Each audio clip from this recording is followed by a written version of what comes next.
This is the fourth time in 2 days that I've tried to film this video. Hi everybody, it's Wednesday. So it's the first week of Black History Month in America. I decided I would talk about my favorite black superheroes. Most of the ones on my list are going to be from the Marvel universe because I pretty much know nothing about the DC universe, but I did try to fit in some DC characters that I was familiar with to kind of equal it out. So in no particular order, let's get started. First up is T'Challa, aka Black Panther. T'Challa is the chief of a fictional African country called Wakanda, which is a very tech-savvy country. T'Challa himself is actually a genius physicist who got his PhD from Oxford, and he's one of the 8 smartest people in the world in the Marvel comics. He's also the first black superhero ever. Black Panther debuted in a Fantastic Four comic in July of 1966, predating the official founding of the Black Panther Party by only 3 months. So T'Challa is the son of T'Chaka, who in Earth's Mightiest Heroes is defeated in battle by a talking gorilla, and I still don't know exactly how I feel about that. In the comics, he's killed by Ulysses Claw, and in any case, T'Challa becomes the chief of Wakanda, which has been hidden from the world for generations because of its abundance of one of Marvel's favorite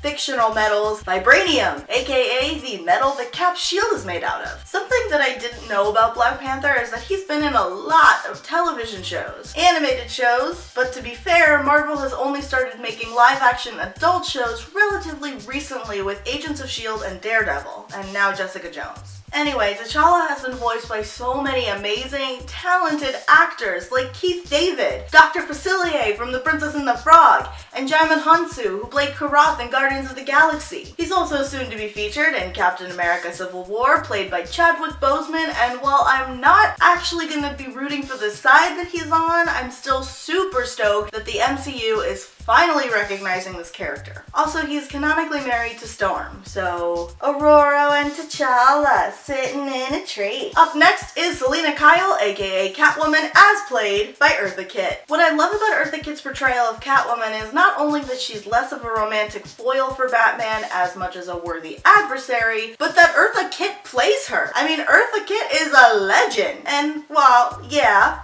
Catwoman is kind of campy in this version, so is just about everything else. Eartha's Selina is both powerful and sexy, mad and capable. She may not always get what she wants, but she's smart and tactful. She's even said that Batman had invigorated her ability to become the character that she played. Next is Miles Morales, aka Spider-Man. Miles is so important. He's black, he's Latino, he's 14, and he's Spider-Man. Basically, from my understanding, Miles came to be due to an overwhelmingly large call by fans to cast a man of color to play Peter Parker in the Amazing Spider-Man movies. We all know that the part went to Andrew Garfield, a white man from England, and while I can't actually complain about that because I love Andrew Garfield, I can complain about the fact that Sony's contract regarding the Spider-Man image basically states that Peter Parker has to be white, hetero, and cis. But apparently a mixed-race POC Spider-Man has been in the works at Marvel since 2008, when President Barack Obama was first elected. The idea kind of jumped around Marvel for a while and was pushed forward when Donald Glover's character Troy on Community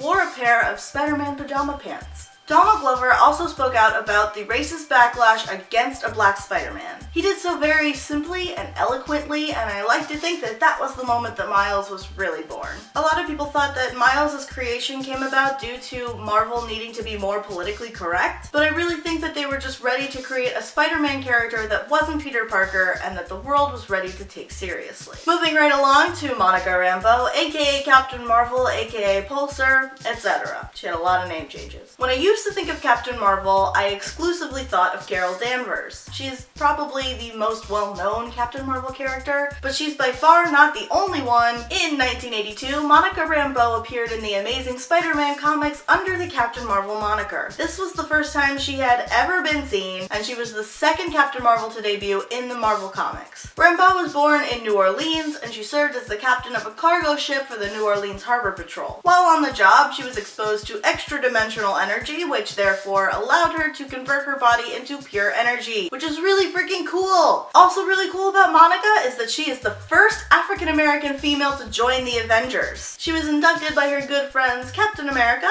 and Wasp. And when Wasp retired from the team, Monica led the Avengers. Yes, in the Marvel Comics, women lead the Avengers, and specifically for this video, women of color lead the Avengers. From there, Monica went back and forth from being on the team and not fighting at all, probably because turning herself into pure energy is really dangerous and almost kills her on several occasions. But she does end up working with Carol Danvers a few times, and it warms my little grinchy heart to see them together. Next is Luke Cage, aka Power Man. Luke Cage is pretty popular right now, with good reason. He's a prominent, positive male protagonist on Netflix's show, a.k.a. Jessica Jones. And he's about to get his own Netflix show, which is really cool because he'd be the first African-American Marvel character to get his own standalone show. So Luke was created in the 1970s when a new film genre was emerging called blaxploitation. Basically, it was a time in filmmaking when Hollywood was producing B films about black people. These films were geared specifically to the black urban population of the time, but like almost everything else the black people start in this country, white people caught on,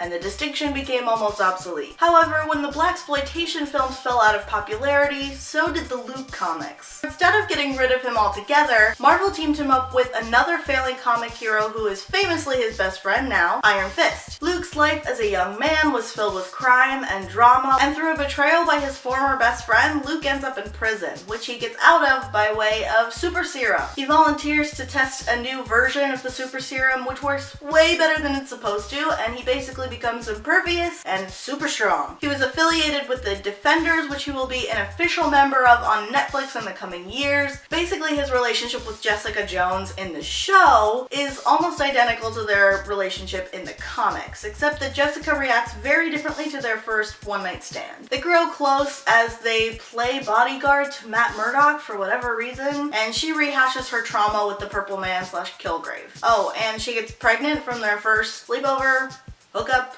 whatever. After Luke joins the reformed Avengers, Jessica gives birth to their daughter, who they named Danielle after Luke's best friend, Danny Rand / Iron Fist. And then Jessica and Luke get married, and they're honestly one of my top 5 favorite Marvel couples, and I was really rooting for them in the show, but of course Kilgrave had to go and ruin everything. Finally, Karen Beecher Duncan, aka Bumblebee. Everyone my age watched Teen Titans when we were younger. The good Teen Titans, not Teen Titans Go. One of my favorite secondary characters from Teen Titans has always been Bumblebee. She's cute and sassy, and she goes to that villain school with Cyborg for a couple episodes where she resists brainwashing, and she's an undercover agent for Aqualad. Karen Beecher Duncan was featured in a Teen Titan comic from December of 1976, and she adopted the moniker of Bumblebee 3 issues later. She attacked the Teen Titans in an outfit that she made herself, basically to make her boyfriend look good, which yeah, I'm not so hot about that storyline, but oh well. The Teen Titans still offered her a place among their ranks when she told them what she did. She and her boyfriend Malcolm move to San Francisco, they become part of the Teen Titans West team,